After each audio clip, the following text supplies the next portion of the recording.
ಮೂರನೇ ಶ್ಲೋಕ. ಭವಜಲಗಿಮಗಾಧಂ ಸ್ತರಂ ನಿಸ್ತರೇಯಂ ಕಥಮಹಮಿತಿ ಚೇತ್ವಂ ಮಾಸ್ಮಗಮಃ ಕಾತರತ್ವಂ. ಸರಸಿಜ ದೃಶಿ ದೇವೇ ತಾವಕಿ ಭಕ್ತಿರೇಕಾ ನರಕವಿಧಿ ನಿಷಣ್ಣತಾರ ನಿಶ್ಚತ್ಯವಶ್ಯಂ. ಎಲೈ ಚಿತ್ತವೇ ಆಳವಾಗಿ ದಾಟುವುದಕ್ಕೆ ಅಶಕ್ಯವಾಗಿರುವ ಸಂಸಾರ ಸಾಗರವ ನಾನು ಹೇಗೆ ದಾಟಿಯೇನೆಂದು ಕಾತರತೆಯ ಹೊಂದಬೇಡ. ಕಮಲನಯನನೋ ನರಕಾಸುರ ಸಂಹಾರಕನೂ ಆದ ವಿಷ್ಣುವಿನಲ್ಲಿ ಇದ್ದ ನಿನ್ನ ಭಕ್ತಿಯೊಂದೇ ಅವಶ್ಯವಾಗಿ ನಿನ್ನ ದಾಟಿಸಿ ಬಿಡುವುದು. ತೃಷ್ಣಾತೋ ಯೇ ಮದನ ಪವನೋ ದೂತಮೋ ವಿಮಾನೇ ಧಾರಾವರ್ತೆ ತನಯ ಸಹಜಗ್ರಹ ಸಂಘಾಕುಲೇ ಚ.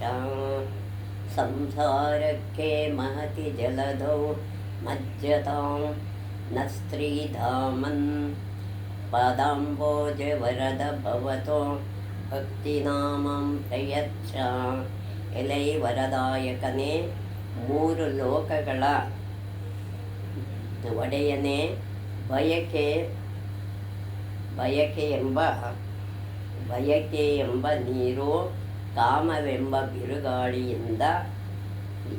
ಬಿರುಗಾಳಿಯಿಂದೆದ್ದ ಮೋಹದ ತೆರೆಗಳ ಸಾಲುಗಳು, ಹೆಂಡತಿ ಎಂಬ ಸುಳಿಯು, ಮಗ ಅಣ್ಣ ತಮ್ಮಂದಿರು ಎಂಬ ಮೊಸಳೆಗಳ ಗುಂಪು ತುಂಬಿರುವ ಸಂಸಾರವೆಂಬ ಮಹಾಸಾಗರದಲ್ಲಿ ಮುಳುಗುತ್ತಿರುವ ನಮಗೆ ನಿನ್ನ ಪಾದಕಮಲದ ಭಕ್ತಿ ಎಂಬ ಹಡಗ ಕೊಡುವವನಾಗು. ನಿನ್ನ ಭಕ್ತಿ ಎಂಬ ಹಡಗು ನಮಗೆ ದಾಟಿಸೋದಕ್ಕೆ ಅವಶ್ಯವಾಗಿ ಬೇಕು ಅಂತ ಕುಲಶೇಖರರು ಎಲ್ಲರಿಗೂ ಅದನ್ನು ಮನನ ಮಾಡಿ ಕೊಟ್ಟಿದ್ದಾರೆ. ಈ ಭಾಗ್ಯ ಎಲ್ಲರಿಗೂ ಸಿಗಲಿ ಅಂತ ನಾವು ಹಾರೈಸೋಣ.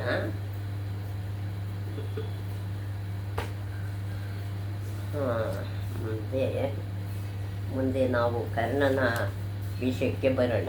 ವಿರಾಟ ಪರ್ವದಲ್ಲಿ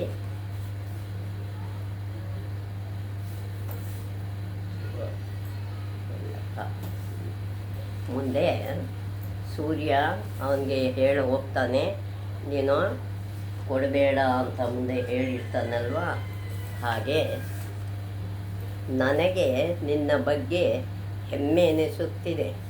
ನೀನು ಕವಚ ಕುಂಡಲಗಳ ಕೊಟ್ಟಾಗ ಇಂದ್ರನು ವರವ ಕೇಳು ಎನ್ನುತ್ತಾನೆ. ನೀ ಕವಚ ಕುಂಡಲ ಕೊಟ್ಟಾಗ ನನ್ನನ್ನು ವರ ಕೇಳು ಅಂತ ಅವನು ಹೇಳ್ತಾನೆ. ನಿನಗೆ ಬೇಕಾದ್ದನ್ನು ಕೇಳು, ಏನನ್ನು? ಆಗ ನೀನು ಅವನ ಶಕ್ತಿ ಆಯುಧವ ಕೇಳು. ಶಕ್ತಿ ಆಯುಧ ಅಂತ ಒಂದಿದೆ ಅವನ ಹತ್ರ, ಅದನ್ನು ನೀನು ಕೇಳು ಅಂತ. ಅದರಿಂದ ನಿನ್ನ ನಷ್ಟವು ಸ್ವಲ್ಪವಾದರೂ ತುಂಬುತ್ತದೆ ಎಂದ ಸೂರ್ಯನು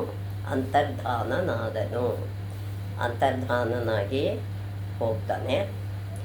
ಮಗನ ನಾಶವ ನೋಡಲಾರದವನೆಂಬಂತೆ ಮಾರನೆಯ ದಿನ ಸೂರ್ಯನು ನಿಧಾನವಾಗಿ ಉದಯಿಸಿದನು. ಮಗನ ನಾಶ ಆಗೋದನ್ನು ನೋಡೋಕ್ಕಾಗದೇನೆ ಮಾರನೇ ದಿನ ಅವನು ನಿಧಾನವಾಗಿ ಉದಯ ಮಾಡೋಕ್ಕೆ ಶುರು ಮಾಡ್ತಾನೆ. ಮಧ್ಯಾಹ್ನವಾಗುತ್ತಾ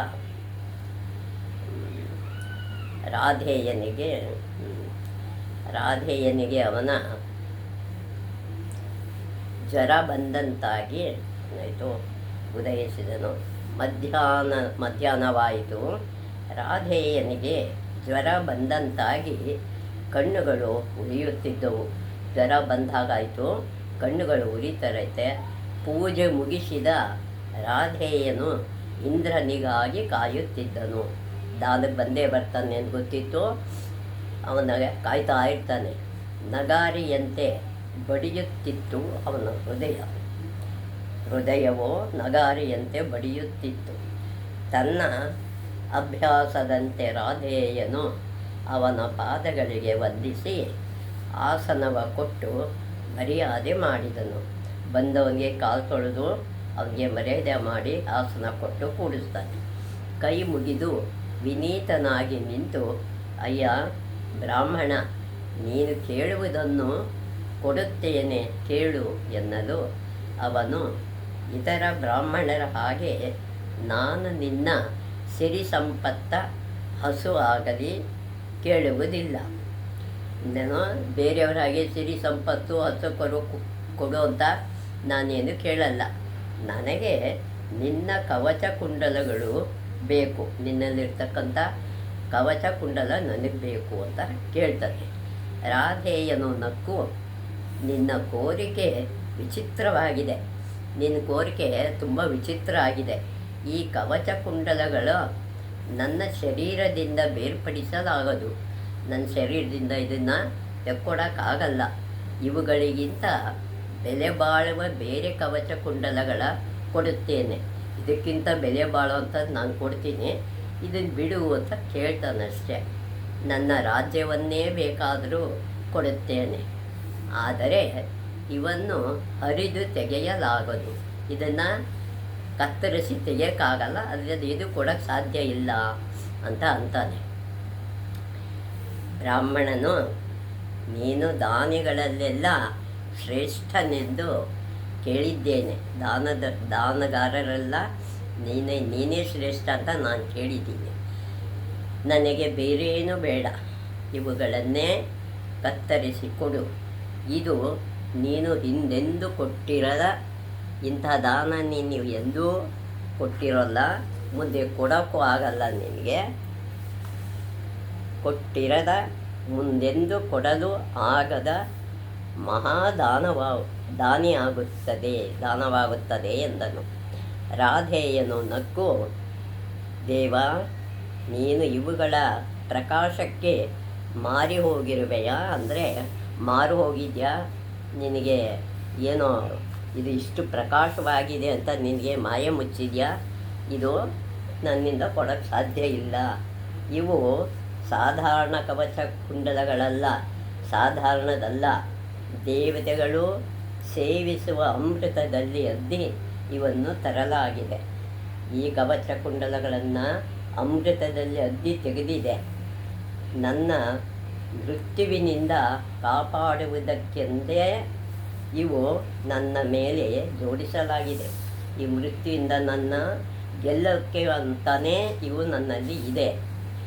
ಯುದ್ಧದಲ್ಲಿ ಅರ್ಜುನನ ಕೊಲ್ಲುತ್ತೇನೆಂದು ಗೆಳೆಯ ದುರ್ಯೋಧನನಿಗೆ ಮಾತು ಕೊಟ್ಟಿದ್ದೇನೆ. ಗೆಳೆಯ ದುರ್ಯೋಧನನಿಗೆ ಅರ್ಜುನನ ನಾನು ಕೊಲ್ತೀನಿ ಅಂತ ಮಾತು ಕೊಟ್ಟಿದ್ದೀನಿ. ಅದಕ್ಕಾಗಿ ಇವು ನನಗೆ ಬೇಕು, ಇದು ನನಗೆ ಬೇಕೇ ಬೇಕು ಅಂತ. ಅದೊಂದೇ ಕಾರಣಕ್ಕೆ ನಾನು ಇವನ್ನು ಇಟ್ಟುಕೊಳ್ಳಲು ಬಯಸುವುದು ಎಂದನು. ಅದಕ್ಕೋಸ್ಕರನೇ ನಾನು ಈ ಕವಚ ಕುಂಡಲಗಳನ್ನು ಇಟ್ಕೊಂಡಿದ್ದೀನಿ. ಆದರೆ ಬ್ರಾಹ್ಮಣನು ಆತನಿಗೆ ಅವುಗಳೇ ಬೇಕೆಂದು ಹಠ ಹಿಡಿದನು. ಅದೇ ಬೇಕು ಅಂತ ಅವನು ಹಠ ಹಿಡಿದನು. ರಾಧೇಯನು ನಕ್ಕು, ದೇವ, ನೀನು ಇಂದ್ರನೆಂಬುದೂ ನನಗೆ ಗೊತ್ತು, ನೀನು ಇಂದ್ರ ಅಂತನೂ ನನಗೆ ಗೊತ್ತು. ಈ ಭೂಮಿಯ ಸಿರಿ ಸಂಪತ್ತೆಲ್ಲವೂ ನಿನ್ನ ಔದಾರ್ಯದ ಫಲವೇ, ದಾನದ ಪರ್ಜನ್ಯನಂತೆ ಎಂದು ಗಾದೆಯೇ ಇದೆ. ದಾನದಲ್ಲಿ ಪರ್ಜನ್ಯ ಅನ್ನೋ ಗಾದೆ ಕೂಡ ಇದೆ. ಅಂಥ ಸರ್ವಶ್ರೇಷ್ಠ ದಾನಿಯಾದ ನೀನು ನನ್ನ ದಾನ ಕೇಳುವುದೇ ಕುಲಮಾನವರಾದ ನಮಗೆ ಅನುಗ್ರಹಿಸುವವನು ನೀನು. ದೇವತೆಗಳಿಗೆಲ್ಲ ರಾಜ, ನೀ ಎಲ್ಲರಿಗೂ ದಾನ ಕೊಡಿಸೋದು ಎಲ್ಲ ನೀನೇ. ಹೇಗೆ ಕೊಡಬೇಕು ಅಂತ ಗೊತ್ತು. ನಮ್ಮ ಕುಲಮಾನವರಾದ ನಮಗೆ ಬುದ್ಧಿನ ಕಲಿಸೋಕ್ಕೋಸ್ಕರ ನನಗಿಂತ ದಾನ ಕೇಳ್ತಿದ್ದೀಯ. ನನಗಿಂತ ನಿನಗೆ ಚೆನ್ನಾಗಿ ಗೊತ್ತು. ಇದನ್ನು ತೆಗೆದುಕೊಟ್ಟರೆ ನಾನು ಸಾಯುತ್ತೇನೆ, ಇದನ್ನು ತೆಗೆದುಕೊಟ್ಟರೆ ನಾನು ಸಾಯ್ತೀನಿ ಅಂತ ನಿನಗೆ ಗೊತ್ತು ಎಂದು. ಆದರೂ ಚಿಂತೆಯಿಲ್ಲ. ಇಂದ್ರನಿಗೆ ದಾನ ಕೊಡುವುದಂತಾಗಿರುವುದು ನನಗೆ ದೊಡ್ಡ ಮರ್ಯಾದೆ. ಇಂದ್ರನಿಗೆ ದಾನ ಕೊಡ್ತಾ ಇದ್ದೀನಲ್ಲ ಅನ್ನೋದೇ ನನಗೆ ಒಂದು ಸಂತೋಷ. ನನ್ನ ಬಲಿ ಕೊಡುವುದೇ ನನಗೊಂದು ಹೆಮ್ಮೆ ಎಂದವನೇ ನನಗೆ ಇನ್ನೊಬ್ಬರಿಗೆ ದಾನ ಕೊಟ್ಟು ಬಲಿ ಆಗ್ತೀನಲ್ಲ ಅನ್ನೋದೇ ನನಗದು ಸಂತೋಷ.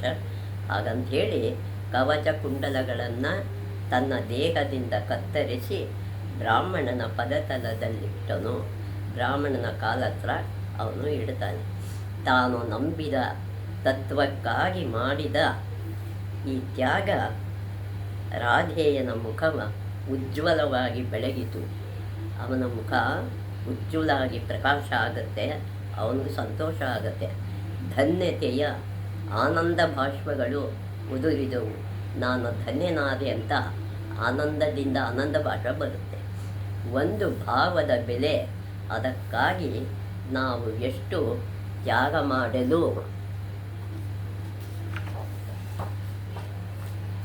ಮಾಡಲು ಸಿದ್ಧರಾಗಿರುವೆವು ಎಂಬುದನ್ನು ಅವಲಂಬಿಸಿರುತ್ತದೆ.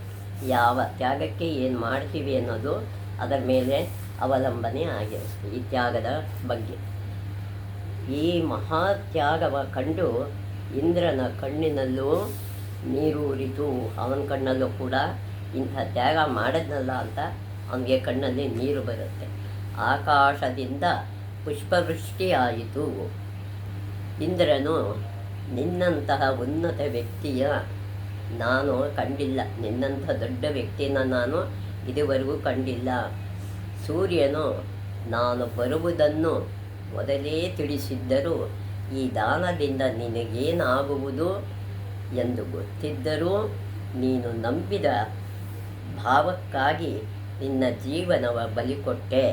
ಇಷ್ಟೆಲ್ಲ ಗೊತ್ತಿದ್ದರೂ ನನ್ನ ಬಗ್ಗೆ ನಿನ್ನ ನಂಬಿದ ತತ್ವಕ್ಕೆ ನೀನು ಬಲಿಯಾಗಿದ್ದೀಯ. ಇದು ನನಗೆ ಸಂತೋಷ. ನನ್ನ ವಜ್ರಾಯುಧವನ್ನು ಒಂದು ಬಿಟ್ಟು ಏನು ಬೇಕಾದರೂ ಕೇಳು, ವಜ್ರಾಯುಧವನ್ನು ಒಂದು ಬಿಟ್ಟು ಏನು ಬೇಕಾದರೂ ಕೇಳು ಅಂತ ಹೇಳ್ತಾನೆ. ರಾಧೇಯನು, ದೇವ ದಾನ ಕೊಟ್ಟದ್ದಕ್ಕೆ ಪ್ರತಿಯಾಗಿ ಏನನ್ನಾದರೂ ಪಡೆಯುವುದು ಸರಿಯಲ್ಲ. ಹಾಗೆ ಮಾಡಿದರೆ ಅದು ದಾನವೆನಿಸಿಕೊಳ್ಳುವುದಿಲ್ಲ. ಆದರೆ ಈ ಸಂದರ್ಭದಲ್ಲಿ ನಾನೊಂದು ವರವ ಬೇಕೆಂದುಕೊಂಡಿದ್ದೇನೆ. ನಾನು ಒಂದು ವರ ಕೇಳ್ತೀನಿ, ಅದಕ್ಕೆ ಪ್ರತಿಫಲ ಅಲ್ಲ ಅಂತ ಅವನು ಹೇಳ್ತಾನೆ. ರಾಧೇಯ, ಪಾಂಡವರ ಪಕ್ಷಪಾತಿಯಾದ ನೀನು ಅರ್ಜುನನ ಮೇಲಿನ ಪ್ರೀತಿಯಿಂದ ಯಾರು ಒಪ್ಪದಂತಹ ಕಾರ್ಯವ ಮಾಡಿರುವೆ. ಅವನ ಮೇಲೆ ಪ್ರೀತಿಯಿಂದ ಯಾರು ಒಪ್ಪದೇ ಇರತಕ್ಕಂಥ ನೀನು ವಜ್ರಕುಂಡಲವನ್ನು ಕೇಳಿದೀಯ. 3 ಲೋಕಗಳಲ್ಲಿಯೂ ಶ್ರೇಷ್ಠ ದಾನಿ ಎನಿಸಿಕೊಂಡಿರುವ ನೀನು ಕೇಳಿದವರಿಗೆ ಇಲ್ಲವೆನ್ನುವುದಿಲ್ಲವೆಂಬ ನನ್ನ ವ್ರತವ ಆಧರಿಸಿದ ನನ್ನ ಜೀವವನ್ನೇ ತ್ಯಾಗ ಮಾಡುವಂತೆ ಮಾಡಿದೆ. ನನ್ನ ಜೀವನವನ್ನೇ ತ್ಯಾಗ ಮಾಡೋ ಹಾಗೆ ಮಾಡಿದೀಯ. ನಿನಗೆ ಲೋಕಾಪವಾದ ಬರದಂತೆ ನಿನ್ನ ಶಕ್ತ್ಯಾಯುಧವ ಕೊಡು ಎಂದನು. ನಿನಗೆ ಲೋಕಾಪವಾದ ಬರಬಾರ್ದು, ಅದನ್ನು ನಿನ್ನಲ್ಲಿರ್ತಕ್ಕಂಥ ಶಕ್ತಿ ಆಯುಧವನ್ನು ಕೊಡು. ಈ ಮಾನವ ಮಾತ್ರನ ಔನ್ನತ್ಯವ ಕಂಡು ಇಂದ್ರನು ಬೆರಗಾಗುವಷ್ಟು ಹೋದನು. ಇವನಿಗೆ ತುಂಬ ಆಶ್ಚರ್ಯ ಆಗುತ್ತೆ. ಒಬ್ಬ ಮಾನವ ಇದ್ದದನ್ನು ಕೇಳ್ತಾ ಇದೆಯಲ್ಲ, ಈ ಔನ್ನತ್ಯವಾದನ್ನು ಕಂಡು ಇಂದ್ರನಿಗೆ ಬೆರಗುವ ಹುಟ್ಟುತ್ತೆ. ನಿಮಿಷ ಮಾತ್ರದಲ್ಲಿ ಈತನು ದೇವೇಂದ್ರನಾದ ತನ್ನನ್ನೇ ಅಪವಾದದಿಂದ ಪಾರು ಮಾಡಬಲ್ಲ ಔನ್ನತ್ಯಕ್ಕೆ ಏರುಬಿಟ್ಟನು. ನನ್ನನ್ನು ಅಪವಾದದಿಂದ ದೂರಗೊಳಿಸೋದಕ್ಕೆ ಇವನು ಉನ್ನತವಾದ ಮಟ್ಟವನ್ನು ಏರಿದ್ದಾನೆ ಅಂತ ಅಂದ್ಕೊಳ್ತಾನೆ. ನೀನಿಂದು ದೇವೇಂದ್ರನನ್ನೇ ಜಯಿಸಿದಂತಾಯಿತು. ನೀನಿವತ್ತು ದೇವೇಂದ್ರನನ್ನೇ ಗೆದ್ದಿದ್ದೀಯ. ಕವಚ ಕುಂಡಲಗಳ ಹರಿದುಕೊಟ್ಟ ನಿನಗೆ ಗಾಯವಾಗಲಿ ಗಾಯದ ಬರೆಯಾಗಲಿ ಉಳಿಯುವುದಿಲ್ಲ. ಗಾಯ ಆಗಿರೋದಾಗಲಿ ಅದರಲ್ಲಿ ರಕ್ತ ಯಾವ ಒಂದು ಚಿಹ್ನೆಯೂ ಇರಬಾರ್ದು ಅನ್ನೋ ವರ ಕೊಡ್ತಾನೆ. ನೀನು ಕೇಳಿದ ಶಕ್ತ್ಯಾಯುಧವ ಕೊಡುವೆ. ನೀನು ಕೇಳಿದಂಥ ಶಕ್ತ್ಯಾಯುಧವನ್ನು ಕೊಡ್ತೀನಿ ಮಾತ್ರ. ಆದರೆ ಅದನ್ನು ನೀನು ಒಮ್ಮೆ ಮಾತ್ರ ಒಬ್ಬ ಶತ್ರುವ ಮಾತ್ರ ಕೊಲ್ಲಲು ಬಳಸಬಹುದು. ಒಂದ್ಸಲಿ ಒಬ್ಬ ಶತ್ರುವನ್ನು ನೀನು ಕೊಲ್ಲಬಹುದು ಅಷ್ಟೇ ಅಂತ ಹೇಳ್ತಾನೆ. ನಂತರ ಅದು ನನ್ನ ಬಳಿಗೆ ಹಿಂದಿರುಗುವುದು. ಒಂದೇ ಸಲ ನೀನು ಬಳಸಬೇಕು, ಅದು ಮತ್ತೆ ನನ್ನ ಹತ್ರನೇ ಬರುತ್ತೆ ಅಂತ ಹೇಳ್ತಾನೆ ಎಂದನು. ರಾಧೇಯನು, ನನಗೆ ಬೇಕಾಗಿರುವುದು ಒಮ್ಮೆ ಮಾತ್ರ, ಒಂದೇ ಸಲ ನನಗೆ ಬೇಕಾಗಿರೋದು ಒಬ್ಬನ ಮೇಲೆ ಬಳಸಲು ಮಾತ್ರ, ಒಬ್ಬನ ಮೇಲೆ ಮಾತ್ರ ನಾನು ಬಳಸೋದು ಅಂತ ಗೊತ್ತಿತ್ತು ದೇವೇಂದ್ರನಿಗೆ ಎನ್ನಲು ಇಂದ್ರನು ಅರ್ಜುನನ ಮನಸ್ಸಿನಲ್ಲಿಟ್ಟುಕೊಂಡು ಹೇಳುತ್ತಿರುವೆಯಾ? ಅರ್ಜುನನ ಮೇಲೆ ಮನಸ್ಸಲ್ಲಿಟ್ಕೊಂಡು ಹೇಳ್ತಾ ಇದೆಯಾ ಕೊಲ್ತೀನಿ ಅಂತ? ಕೃಷ್ಣನು ಅವನ ರಕ್ಷಕನಾಗಿರುವವರೆಗೆ ನನ್ನ ಶಕ್ತಿಯು ಅವನನ್ನು ಏನು ಮಾಡಲಾರದು. ಕೃಷ್ಣನ ರಕ್ಷಣೆ ಅರ್ಜುನನಿಗಿದೆ, ಅವನಲ್ಲಿ ನನ್ನ ಶಕ್ತಿ ಏನೂ ಮಾಡೋಕ್ಕಾಗಲ್ಲ. ಅವತಾರ ಪುರುಷನಾದ ಕೃಷ್ಣನು ಪಾಂಡವರ ರಕ್ಷಣೆಯ ಹೊಣೆಯ ಹೊತ್ತುಕೊಂಡಿರುವನು.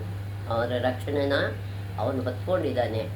ಅವನ ಮುಂದೆ ನಿನ್ನ ಶಕ್ತಿ ಸಾಗದು, ನಿನ್ನ ಶಕ್ತಿ ಆಯುಧ ಏನನ್ನೂ ಮಾಡಲಾರದು ಎಂದನು. ರಾಧೆಯನು ಅದಕ್ಕೆ ಗಮನವನ್ನೇ ಕೊಡದೆ, ನನಗೆ ನನ್ನ ಪರಾಕ್ರಮದ ಬಗ್ಗೆ ಭರವಸೆ ಇದೆ, ನನ್ನ ಪರಾಕ್ರಮದ ಬಗ್ಗೆ ನನಗೆ ಭರವಸೆ ಇದೆ. ನಿನ್ನ ಶಕ್ತಿಯ ಬಳಸಿ ಗೆಳೆಯ ದುರ್ಯೋಧನನಿಗೆ ಯುದ್ಧದಲ್ಲಿ ನನ್ನ ಕೈಲಾದ ಸಹಾಯವ ಮಾಡುವೆನು. ನನ್ನ ಗೆಳೆಯನಿಗೆ ನನ್ನ ಕೈಲಾದ ಸಹಾಯವನ್ನು ಯುದ್ಧದಲ್ಲಿ ಮಾಡ್ತೀನಿ ಅಂತ ಮಾತು ಕೊಟ್ಟಿದ್ದೀನಿ, ಅದನ್ನು ಮಾಡ್ತೀನಿ ಎನ್ನಲು ಇಂದ್ರನು ಯುದ್ಧದಲ್ಲಿ ಯಾರು ಗೆಲ್ಲುವರೆಂದು ಗೌಣ ಅಂದರೆ ಇಲ್ಲಿ ಅದು ಅವಶ್ಯಕತೆ, ಯಾರು ಗೆಲ್ತಾರೆ ಏನು ಅಂತ ಕೃಷ್ಣನೊಬ್ಬನು ಗೊತ್ತು. ಆದರೆ ನೀವಂತೂ ಮಹಾದಾನಿ ಎಂಬ ಆಚಂದ್ರಾರ್ಕವಾದ ಕೀರ್ತಿಗೆ ಭಾಜನಾದೆ. ನೀನಂತೂ ಆಚಂದ್ರಾರ್ಕವಾಗಿ ನೀನು ದಾನಿ ಅಂತ ಹೆಸರು ಗಳಿಸ್ದೆ. ಕುಂಡಲವ ದಾನ ಮಾಡಿದುದಕ್ಕಾಗಿ ಇಂದ್ರನಿಂದ ನೀನು ಕರ್ಣನೆಂದು, ಕುಂಡಲ ತಗೊಳ್ಳೋದಿದ್ದ ಅವನಿಗೆ ಇಂದ್ರ, ಅದು ಕರ್ಣ ಅಂತ ಹೆಸರು ಬರುತ್ತೆ.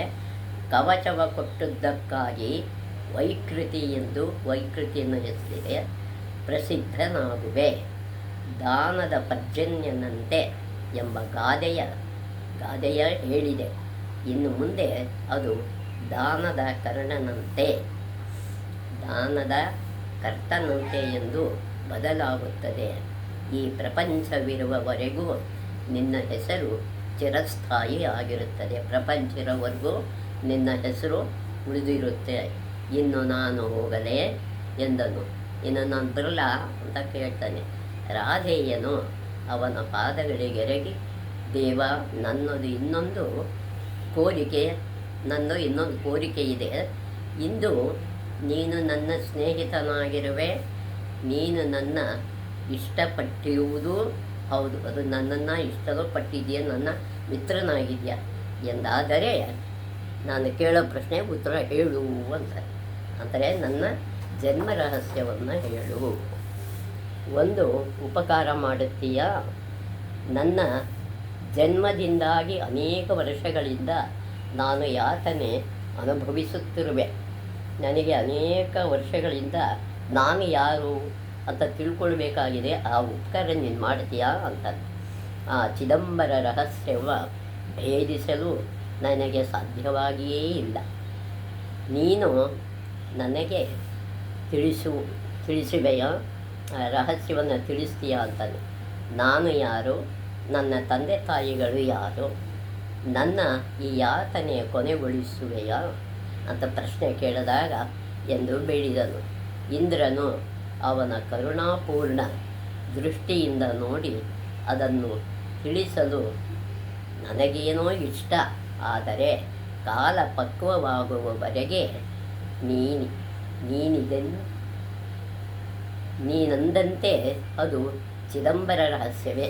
ನೀನು ಹೇಳೋದಲ್ಲ ಚಿದಂಬರ ರಹಸ್ಯ, ಅದೇ ಆಗಿರುತ್ತೆ. ಈಗ ನೀನು ಅದನ್ನು ತಿಳಿಯಲಾಗದು, ನೀನು ಅದು ತಿಳ್ಕೊಳ್ಳೋ ಅವಶ್ಯಕತೆ ಈಗ ಇಲ್ಲ ಎನ್ನಲು ಕರ್ಣನು ಮತ್ತೊಮ್ಮೆ ವಿಧಿಗೆ ಶರಣಾಗಬೇಕಾಯಿತು. ವಿಧಿಗೆ ಅವನು ಮತ್ತೆ ಶರಣ ಹೋಗ್ತಾನೆ. ಬಂದ ಕಂಬನಿಯ ಒರೆಸಿಕೊಂಡು ಇಂದ್ರನಿಗೆ ಮತ್ತೊಮ್ಮೆ ನಮಸ್ಕರಿಸಿದನು. ಇನ್ನೊಂದ್ಸಲಿ ನಮಸ್ಕಾರ ಮಾಡ್ತಾನೆ. ಇಂದ್ರನು ಅವನ ಹಿಡಿದೆತ್ತಿ, ನಿನ್ನ ಕೀರ್ತಿ ಚಿರಕಾಲ ಉಳಿಯಲಿ, ನಿನ್ನ ಹೆಸರ ಹೇಳಿದವರು, ನಿನ್ನ ತ್ಯಾಗದ ಕಥೆಯ ಕೇಳಿದವರು ಸತ್ಯಪಥ ಬಿಟ್ಟು ಚಲಿಸರು. ಅಂದರೆ ನಿನ್ನ ಕಥೆ, ನಿನ್ನ ತ್ಯಾಗದ ಮಹತ್ವ ಕೇಳಿದರು ಸತ್ಯವಾಗಿಯೇ ನಡೀತಾರೆ ಎನ್ನಲು ಮತ್ತೊಮ್ಮೆ ಆಕಾಶದಿಂದ ಪುಷ್ಪವೃಷ್ಟಿಯಾಯಿತು. ಮಂದಮಾರುತ ಬೀಸಿತು, ಮಳೆ ಹನಿಗಳು ಉದುರಿದವು, ನೆಲವು ನಕ್ಕಿತು. ಇಂದ್ರನು ಅಂತರ್ಧಾನನಾದನು. ಇಂದ್ರನು ರಾಧೇಯನ ಜೀವನವ ಕಸಿದಿದ್ದರೂ ಚಿರಂತನ ಜೀವನವ ಅವನಿಗೆ ಅನುಗ್ರಹಿಸಿದ್ದನು. ಇದು ಇಂದ್ರ ಕರ್ಣರ ಸಂಭಾಷಣೆ. ಹಿಂದೆ ದ್ರೌಪದಿಯ ಗೆಳತಿಯಾಗಿದ್ದೇನೆಂದು ಹೇಳಿಕೊಂಡಿದ್ದ ಸೈರಂಧ್ರಿಯ ಸುದೇಶನೆಯು ತನಗೆ ಹೆಚ್ಚು ಕಡಿಮೆ ಸರಿಸಮಾನವಾಗಿಯೇ ಪ್ರೀತಿಯಿಂದ ನೋಡಿಕೊಳ್ಳುತ್ತಿದ್ದಳು. ಸೈರಂಧ್ರಿಯನ್ನ ದ್ರೌಪದಿಯನ್ನು ಸುದೇಶನೆ ತುಂಬ ಪ್ರೀತಿಯಿಂದ ನೋಡ್ಕೋತಾಳೆ. ದ್ರೌಪದಿಯ ನಿರ್ಮಲವಾದ ಮನಸ್ಸು, ಸನ್ನಡತೆಗಳು ಎಲ್ಲದರಲ್ಲೂ ಪ್ರೀತಿಯ ಹುಟ್ಟಿಸುತ್ತಿದ್ದವು. ಅವಳಲ್ಲಿ ದ್ರೌಪದಿ ಮೇಲೆ ತುಂಬ ಪ್ರೀತಿ ಇರುತ್ತೆ ಸುದೇಶನಿಗೆ.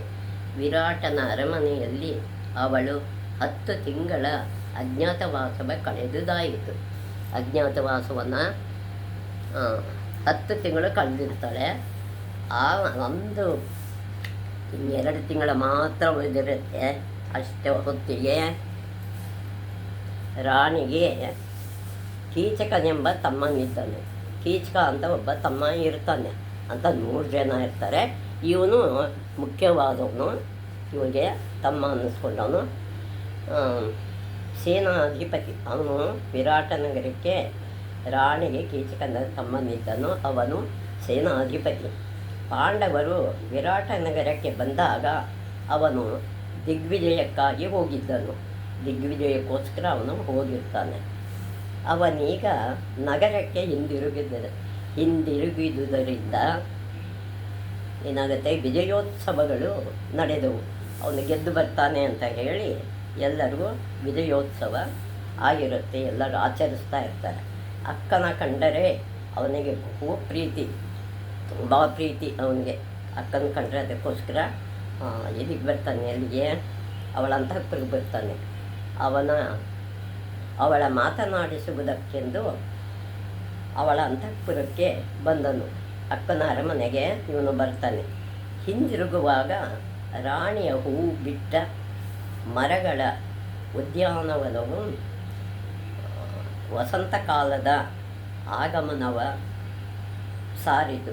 ವಸಂತಕಾಲದ ಆಗಮನವನ್ನು ಸಾರ್ತಾ ಇರುತ್ತೆ ಆ ಉದ್ಯಾನವನ. ವನರಾಜಿಯ ಶೋಭೆ, ದಿವ್ಯವಾದ ಪರಿಮಳಗಳು ಅವನ ಸೆಳೆದವು.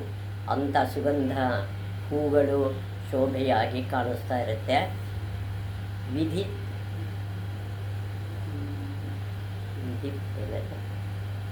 ವಿಧಿ ಪ್ರೇರಿತನಾಗಿ ಅವನು ಉದ್ಯಾನವನವ ಹೊಕ್ಕನು. ಅವನೇನು ಮಾಡ್ತಾನೆ, ಆ ಉದ್ಯಾನವನಕ್ಕೆ ಹೋಗ್ತಾನೆ. ಇಷ್ಟೊಂದು ವಾಸನೆ ಇದೆಯಲ್ಲ, ಪರಿಮಳ ಬರ್ತಾಯಿದೆ, ನೋಡೋಣ ಅಂತ. ಅಲ್ಲಿ ದಿವ್ಯ ಸೌಂದರ್ಯದಿಂದ ಶೋಭಿಸುತ್ತಿದ್ದ ಸೈರಂಧ್ರಿಯ ಕಂಡನು. ಇಲ್ಲಿ ಸೈರಂಧ್ರಿ ಕಾಣಿಸ್ತಾಳೆ. ಅವಳು ಸೈರಂಧ್ರಿ ಅದೇ ಹೆಸರಿಟ್ಕೊಂಡಿರ್ತಾಳಲ್ಲ. ಆ ಕಾಣಿಸಿದಾಗ ಕೀಚಕನು ಅನೇಕ ಸುಂದರಿಯರ ಕಂಡಿದ್ದವನು. ಅನೇಕ ಸುಂದರ ಸ್ತ್ರೀಯರನ್ನು ಕಂಡಿರ್ತಾನೆ. ಆದರೂ ಸಿರಿಯ ಸೈರಂಧ್ರಿಯ ನಿಲುವು, ನಡೆ, ತೇಜಸ್ಸು, ಲಾವಣ್ಯಗಳು ಅವನ ಮನಸ್ಸ ಸೆರೆ ಹಿಡಿದು ಬಿಟ್ಟವು. ಅವನ ಮನಸ್ಸನ್ನು ಸೂರೆಗೊಳ್ತವೆ. ಬೇಕೆನಿಸಿದಾಗ ನೀನು ಉದ್ಯಾನವನವ ಬಳಸಿಕೊಳ್ಳಬಹುದೆಂದು ರಾಣಿ ಮೊದಲೇ ಹೇಳಿದ್ದಳಲ್ಲ, ಹೇಳಿದ್ಲು ನೀನು ಬೇಕಾದಾಗ ಈ ಉದ್ಯಾನವನವನ್ನು ಉಪಯೋಗಿಸ್ಕೊ ಅಂತ. ದ್ರೌಪದಿಯು ಅಲ್ಲಿಗೆ ಸ್ವಲ್ಪ ಕಾಲ ಏಕಾಂತದಲ್ಲಿ ಶಾಂತಿಯಾಗಿರಲು ಹೋಗಿದ್ದಳು. ಸ್ವಲ್ಪ ಹೊತ್ತು ಸಮಾಧಾನ ಮಾಡಿಕೊಳ್ಳೋಣ ಅಂಥೇಳಿ ಅಲ್ಲಿ ಕೂತಿರ್ತಾಳೆ. ಕೀಚಕನ ವಿಜಯೋತ್ಸವವು ಅವಳಿಗೆ ಭೀಮಾರ್ಜುನರ ನಕುಲ ಸಹದೇವರುಗಳ ದಿಗ್ವಿಜಯವನ್ನು ನೆನಪಿಸಿತು. ಇದೆಲ್ಲ ಅವಳಿಗೆ ನೆನಪು ಬರುತ್ತೆ. ಗುಪ್ತವಾಗಿ ತನ್ನ ದುಃಖವ ಮರೆಯುವುದಕ್ಕೆಂದು ಅವಳು ಅಲ್ಲಿಗೆ ಬಂದಿದ್ದಳು. ಆ ಉದ್ಯಾನವನಕ್ಕೆ ಇದನ್ನೆಲ್ಲ ಮರೆಯೋಣ ಅಂತ ಬಂದಿರ್ತಾಳೆ. ಇದ್ದಕ್ಕಿದ್ದಂತೆ ತಾನೊಬ್ಬಳೇ ಇಲ್ಲವೆನಿಸಿ ತಿರುಗಿ ನೋಡಿದಳು. ನೋಡ್ತಾಳೆ ಹಿಂದಿರುಗಿ. ಕೀಚಕ ಅಲ್ಲಿದ್ದನೋ. ಕೀಚಕ ಅವಳ ಕಣ್ಣಿಗೆ ಬೀಳ್ತಾನೆ. ಅವನ ಆಸೆಯ ಕಣ್ಣುಗಳ ನೋಡಿದವಳೇ ಅಲ್ಲಿಂದ ಓಡಿದಳು. ಅವನ ಆಸೆ ಆಕಾಂಕ್ಷೆಗಳನ್ನು ತಿಳಿದು ಅವಳು ಅಲ್ಲಿಂದ ಓಡ್ತಾಳೆ. ಅವನು ಅವಳ ಹಿಂದೆ ಓಡಿದನು. ಅವಳ ಹಿಂದೆಯೇ ಇವನು ಓಡ್ತಾನೆ. ನೀನು ಯಾರು ಸುಂದರಾಂಗಿ ಅಂತ ಪ್ರಶ್ನೆ ಕೇಳ್ತಾನೆ. ನನ್ನ ಅಕ್ಕನ ಅಂತಃಪುರಕ್ಕೆ ನಾನು ಎಷ್ಟೊಂದು ಸಲ ಬಂದಾಗಲೂ ನೀನು ಇದುವರೆಗೂ ಕಂಡಿರಲಿಲ್ಲ. ನೀನು ಯಾರು ಏನು ಅಂತ ಪ್ರಶ್ನೆ ಮಾಡ್ತಾನೆ. ಹಿಂದೆ ಹೋಗ್ತಾನೆ. ಮುಂದೆ ನಾವು ಇದನ್ನು ಮುಂದುವರ್ಸೋಣ ಮುಂದಿನ ಭಾಗದಲ್ಲಿ. ವೀಕ್ಷಕರೇ, ಎಲ್ಲರೂ ಇದನ್ನು ನೋಡಿ ನೀವು ನಿಮ್ಮ ಅಭಿಪ್ರಾಯಗಳನ್ನು ತಿಳಿಸ್ತೀರಿ ಅಂತ ನಾನು ನಂಬಿಡ್ತೀನಿ. ಯತ್ರ ಯೋಗೇಶ್ವರ ಕೃಷ್ಣೋ ಯತ್ರ ಪಾರ್ಥೋ ಧನುರ್ಧರಃ ತತ್ರ ಶ್ರೀ ವಿಜಯೋ ಭೂತಿರ್ ಧ್ರುವ ನೀತಿರ್ಮತಿರ್ಮಮ. ಅನನ್ಯಾ ಚಿಂತಯಂತೋ ಮಾಯೇ ಜನಾಃ ಪರ್ಯುಪಾಸತೆ ತೇಷಾಂ ನಿತ್ಯಾಭಿಯುಕ್ತಾನಾಂ ಯೋಗಕ್ಷೇಮಂ ವಹಾಮ್ಯಹಂ. ಶ್ರೇಯಕಾಂತಾಯ ಕಲ್ಯಾಣನಿಧಯೇರ್ಥಿನಾಂ ಶ್ರೀವೆಂಕಟನಿವಾಸಾಯ ಶ್ರೀನಿವಾಸಾಯ ಮಂಗಳಂ.